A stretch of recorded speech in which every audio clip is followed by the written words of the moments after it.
West Delhi ప్రాంతం outskirts. తేదీ July 4, 2015.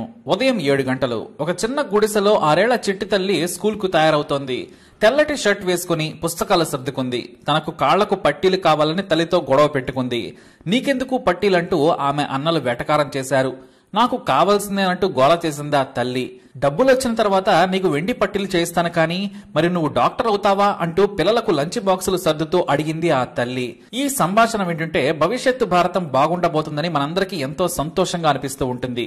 ఎందుకంటే కూలి చేసుకునే భార్యాభర్తలు ఒక చిన్న గుడిసెలో ఉంటున్నారు. కానీ ముగ్గురు పిల్లలను పక్కనే ఉన్న ప్రభుత్వ స్కూల్లో చదివిస్తూ వారి చిట్టి బుర్రలో పెద్ద ఆశలను ఆశయాలను నాటుతున్నారు. ముగ్గురు బాగా చదువుకుంటే ఎంతో సంతోషం. కనీసం ఇద్దరు చదువుకున్నా సరే మూడో వ్యక్తి సమాజంలో గొప్పగా బ్రతకకపోయినా పద్ధతిగా జీవిస్తాడు. అలా స్కూల్ కు తయారవుతున్న క్రమంలో తనకు మూత్రం వస్తుందమ్మా అని ఆ చిట్టి తల్లి చెప్పింది. తొందరగా చెట్ల చాటుకు వెళ్లిరా, స్కూల్ కు టైం అయిందని ఆ తల్లి చెప్పింది. కానీ అలా తెల్లటి యూనిఫామ్ లో బుడిబుడి అడుగులు వేసుకుంటూ గెంతుతో వెళ్లిన ఆ చిన్నారి తిరిగి రాలేదు.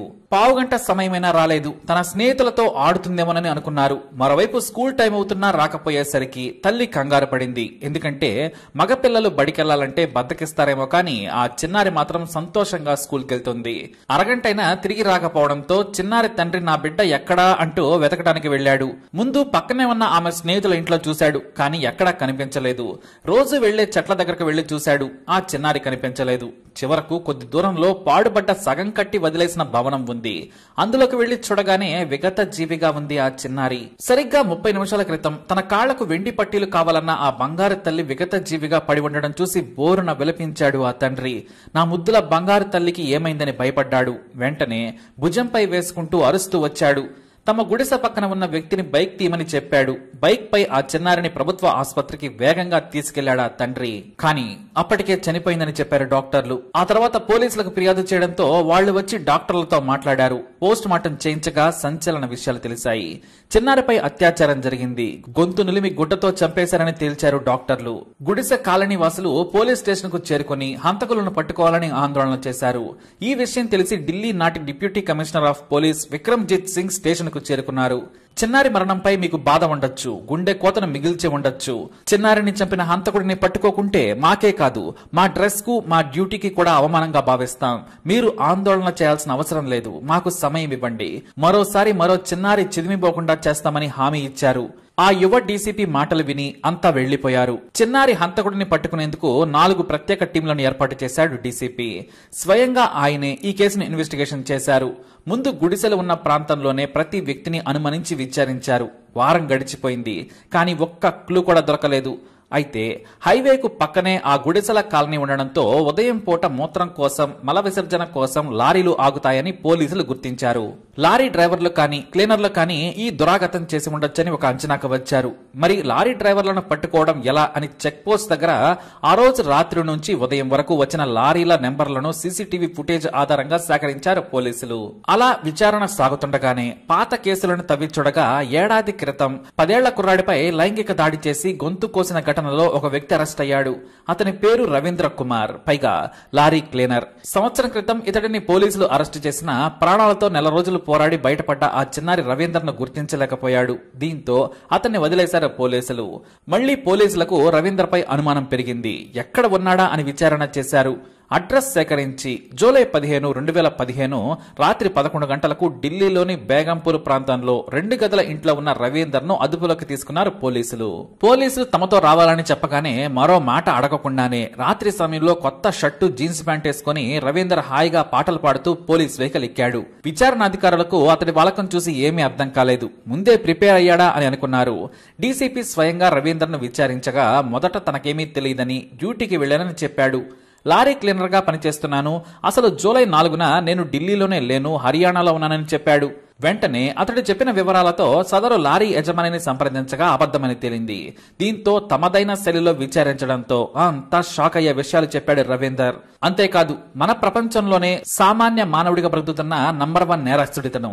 1 కాదు 2 కాదు, అతనికి గుర్తుండే 30 మంది చిన్నారులపై అత్యాచారం, హత్యలు చేసినట్లు ఒప్పుకున్నాడు. ఇక లెక్క అంతకు మించి కూడా ఉండవచ్చు. లారీ క్లీనర్ కావడంతో యూపీ, ఢిల్లీ, హర్యానా, బీహార్, మధ్యప్రదేశ్లలో చిన్నారులపై లైంగిక దాడి చేయడం, ఆ తర్వాత హత్య చేసి కూల్గా వెళ్లిపోవడం అతడి పని. జూన్ 4న గుడిసెల కాలనీ వెనకాల చెట్ల పొదలు ఉన్నాయని గుర్తించిన రవీందర్ ఎవరైనా పిల్లలు వస్తారా అని కాపు కాశాడు. బిల్డింగ్ లోని మొదటి అంతస్తులో నిలబడి చూస్తూ ఉండగా గెంతుతూ ఓ చిన్నారి వస్తుండడం గమనించాడు. ఆ చిన్నారికి ఎదురెళ్లి నీకు చాక్లెట్ కావాలా అంటూ 10 రూపాయలు ఇచ్చాడు రవీందర్. ఆ తర్వాత ఆ ఇంట్లో నా దగ్గర పెద్ద ప్యాకెట్లో చాక్లెట్లు ఉన్నాయంటూ లోనికి తీసుకెళ్లాడు. మొదటి అంతస్తులో గోడ చాటుకు తీసుకెళ్లి చిన్నారిపై దారుణంగా అత్యాచారం చేశాడు. అరుస్తూ ఉండడంతో గట్టిగా నోరు మూశాడు. ఆ తర్వాత కోరిక తీర్చుకొని తన కర్చీఫ్ తో ఉరేసి చంపాడు దుర్మార్గుడు. ఆ తర్వాత కూల్ గా అక్కడి నుంచి ఏమీ తెలియనట్టే వెళ్లిపోయాడు రవీందర్. స్వయంగా బెరుకు భయం లేకుండా నేరాన్ని సినిమా కథలా చెప్పాడు. ఆ తర్వాత 1 కాదు 2 కాదు 30 మంది చిన్నారుల వరకు అత్యాచారం చేసి హత్య చేశానని ఒప్పుకున్నాడు. ఇక ఎక్కడ ఏ ప్రాంతంలో చేసినవనేవి అతనికి కొన్ని గుర్తు కూడా లేదు. దీంతో పోలీసులు రవీందర్ ను చూసి షాక్ అయ్యారు. పైకి చాలా కూల్ గా ఉన్నాడు. నార్మల్ గా అందరిలా జోష్ గా కనిపిస్తున్నాడు.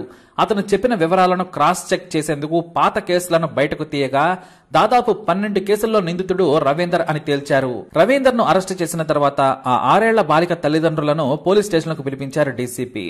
మీ కూతురును చంపిన దుర్మార్గుడు వీడేనని చూపించారు. అతన్ని చంపేయాలని ఆ తల్లి బోరున విలపించింది.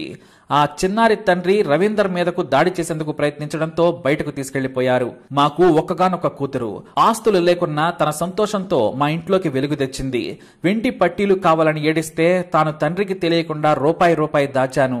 కానీ నా చేతితో పట్టీలు వేసుకోకుండానే నా బిడ్డ వెళ్లిపోయిందని బోరణ విలపించింది ఆ తల్లి. రవీందర్ ను ఉరి తీస్తేనే మిగతా వారికి కూడా పిల్లలపై అత్యాచారం చేయాలంటే భయం పుడుతుందని చిన్నారి తండ్రి సంతోష్ కుమార్ బీబీసీకి ఇచ్చిన ఇంటర్వ్యూలో చెప్పారు. 6 ఏళ్ల పాపను చూస్తే ముద్దొస్తుంది.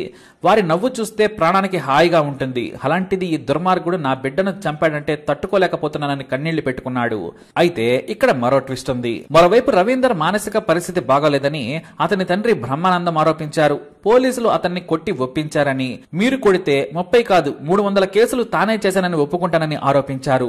ప్లంబర్ గా పనిచేస్తున్న బ్రహ్మానందం తన బిడ్డ నేరాలు చేయడని బీబీసీకి చెప్పాడు. మానసిక స్థితి బాగోలేదని తండ్రి కంటే ముందు మాకే అనుమానం వచ్చింది. పాటలు పాడుతూ కూల్ గా ఉండడంతో పరీక్షలు చేయించాం. అతను 100% మానసికంగా ఫిట్ గా ఉన్నాడని డాక్టర్లు ఇచ్చిన సర్టిఫికెట్ ను చూపించారు పోలీసులు. తండ్రి కంటే ముందే మాకు అనుమానం వచ్చింది. అమాయకుడిని ఇరికిస్తే బయట నిందితుడు మరో చిన్నారిని చంపుతాడు. ఆ ఛాన్స్ మేము అస్సలు తీసుకోము అన్నారు డీసీపీ. ఇక 2015లో రవీందర్ వరల్డ్ బిగ్గెస్ట్ సైకోపాత్ గా బీబీసీ డాక్యుమెంటరీ ప్రసారం చేసింది. ఇక అదే బీబీసీ జర్నలిస్ట్ కు చిన్నపిల్లలపై అత్యాచారం చేసి చంపిన తర్వాత నీకేమీ బాధ అనిపించదా అని రవీందర్ ను అడిగాడు. దానికి మొహంలో ఎలాంటి ఎక్స్ప్రెషన్ లేకుండానే నిజాయితీగా సమాధానం చెప్పాడు రవీందర్. అత్యాచారం చేసి హత్య చేసిన తర్వాత ఆ రోజు నాకు చాలా హుషారుగా ఉంటుంది. కానీ ఆ మరునాడు గుర్తుకు వచ్చిన తర్వాత బాధ అనిపిస్తుంది. నేను తప్పు చేశానే అని బాధపడతాను. కానీ 2 రోజుల తర్వాత మళ్లీ చిన్నపిల్లలను అనుభవించాలనిపిస్తుంది. ఇక నాకు అరిస్తే నచ్చదు. అందుకే పిల్లలను చంపేస్తాను. ధైర్యం కోసం మద్యం తాగుతాను. దొరికితే గంజాయి లాంటివి పిలుస్తానని దర్జాగా సమాధానం చెప్పాడు రవీందర్. 3 కేసుల్లో సాక్ష్యాలు సంపాదించారు పోలీసులు. ఒక కేసులో రవీందర్ కు ఉరిశిక్ష విధించింది న్యాయస్థానం. 2 యావజ్జీవ శిక్ష పడింది. ఏదేమైనా రవీందర్ ను పోలీసులు అరెస్టు చేయకుండా ఉంటే మరెంతో మంది ఆ దుర్మార్గుడి చేతిలో ముక్కు పచ్చల్లారని చిన్నారులు చనిపోయేవారే. అది కూడా దుర్మార్గంగా. మరి ఇలాంటి వాడికి ఉరిశిక్ష సరిపోతుందా? మీ అభిప్రాయాన్ని కమెంట్ ద్వారా తెలియజేయండి. అలాగే ఇలాంటి ఇన్ఫర్మేషన్స్ కోసం వీడియోని లైక్ చేయండి, షేర్ చేయండి, మా ఛానల్ని సబ్స్క్రైబ్ చేసుకోండి.